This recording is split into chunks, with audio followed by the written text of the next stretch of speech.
2013. Amid continuing turmoil and crises, it was a year of major strides for diplomacy as the United Nations worked to negotiate peace, instill hope, and define a sustainable future for all. Civil war in Syria. After 2 years, more than 120,000 people have been killed.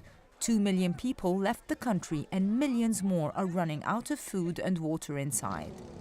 The UN and its agencies did everything to assist the people, despite tremendous security and logistical challenges.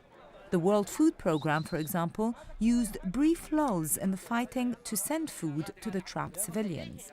In August, the world was shocked to hear about a large-scale chemical weapons attack, killing civilians and even children. After months of deadlock, the Security Council finally united to endorse the expeditious destruction of Syria's chemical weapons program and to call for all parties to negotiate a political solution to the crisis. UN Secretary-General Ban Ki-moon. This is not a license to kill with conventional weapons. All the violence must end. All the guns must fall silent. UK Foreign Secretary William Hague. The failure of the Council to tackle the crimes committed on a daily basis has resulted in a culture of impunity in which a brutal regime believed it could get away with murdering its own men, women and children. Syrian Ambassador Bashar al-Jafari. All states have to abide by this resolution.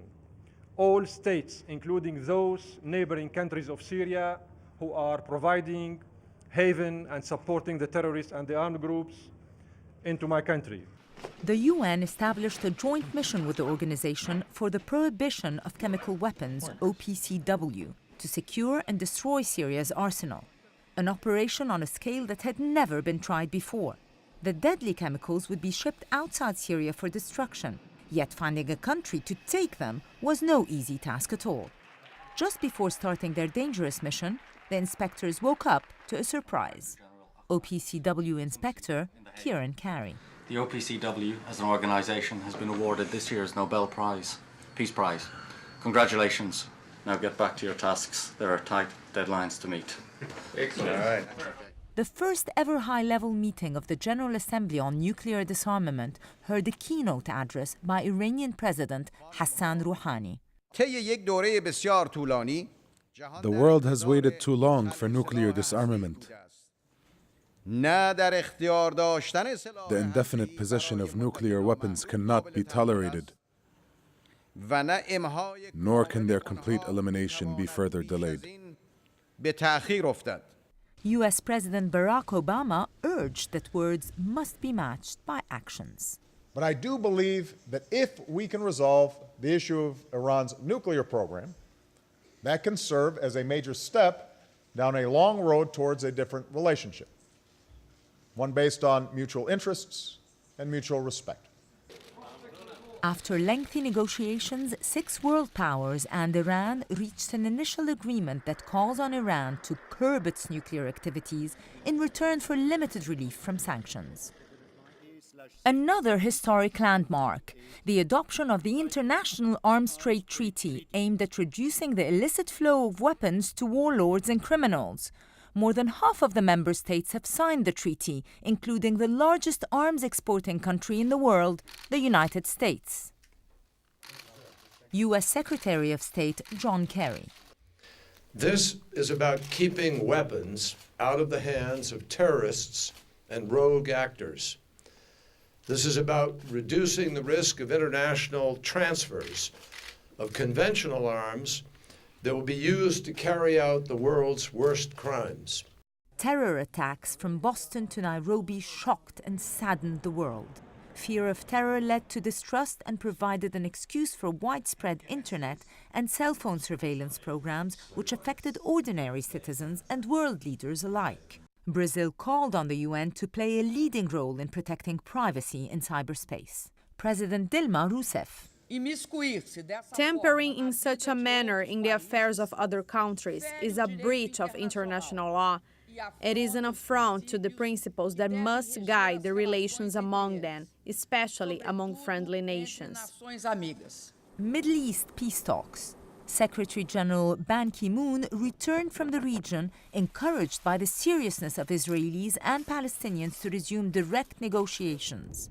Palestinian President Mahmoud Abbas called on the UN to stop Israeli settlement building on Palestinian soil. Time is running out. The window of peace is narrowing. Opportunities are diminishing. The current round of negotiations is to be a last chance to realize a just peace. Progress in the Democratic Republic of the Congo. New fighting displaced 100,000 people in the Kivu province. The ongoing crisis left 6 million people in need of food and assistance. The Security Council approved the creation of the first ever robust intervention brigade to neutralize the notorious M23 movement and allow UN peacekeepers to concentrate on protecting civilians.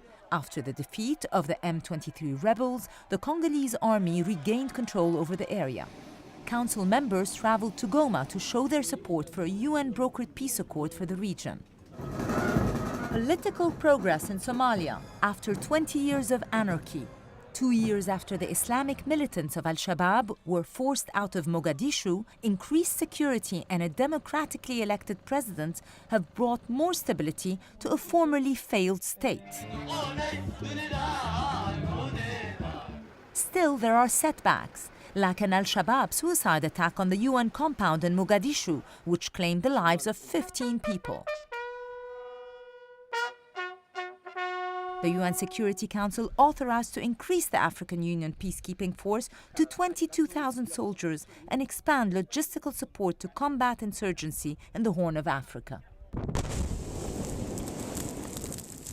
The UN Mine Action Service trained the Somali police to detect and safely destroy 15,000 bombs and other remnants of war.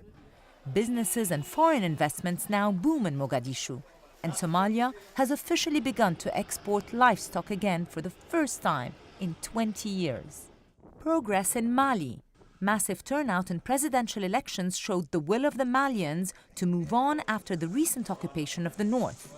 In June, government and rebel Tuaregs signed a peace accord, and the UN's integrated stabilization mission helped to protect civilians in a still volatile security situation on the ground. In the fragile Sahel region, people need peace, development, and jobs. Secretary General Ban Ki-moon and World Bank President Jim Yong Kim traveled to the area and pledged $1.5 billion in investments for an integrated Sahel strategy. Forgotten crisis in the Central African Republic. The complete breakdown of law and order left millions of people cut off from assistance. The African Union sent an African-led support mission in October, and in December, the Security Council authorized the deployment of new forces to stem suffering, insecurity, and violence. Angelina Jolie, Special Envoy of the High Commissioner for Refugees, urged the Security Council to have zero tolerance for sexual violence. Rape, as a weapon of war, is an assault on security. And a world in which these crimes happen is one in which there is not and never will be peace. Special Representative on Sexual Violence in Conflict, Zainab Bangura. Today, it is still largely cost-free to rape a woman, child, or man in conflicts. Sexual violence has been used through the ages precisely because it is such a cheap and devastating weapon. Women and girls are raising their voices for their rights. Malala Yousafzai, the Pakistani girl who was shot by the Taliban a year ago for claiming her right to go to school, celebrated her 16th birthday, now called Malala Day at the United Nations. Let us pick up our books and our pens. They are our most powerful weapons. One child, one teacher, one book, and one pen can change the world. Tragedy in the Mediterranean. Hundreds of African migrants died when their ship sank near the island of Lampedusa. the UN General Assembly adopted a resolution to call for countries to protect the human rights of migrants and stop abuse and exploitation. Progress against hunger. 20 million people reached food stability in 2013, yet 1 in 8 humans still faces chronic hunger.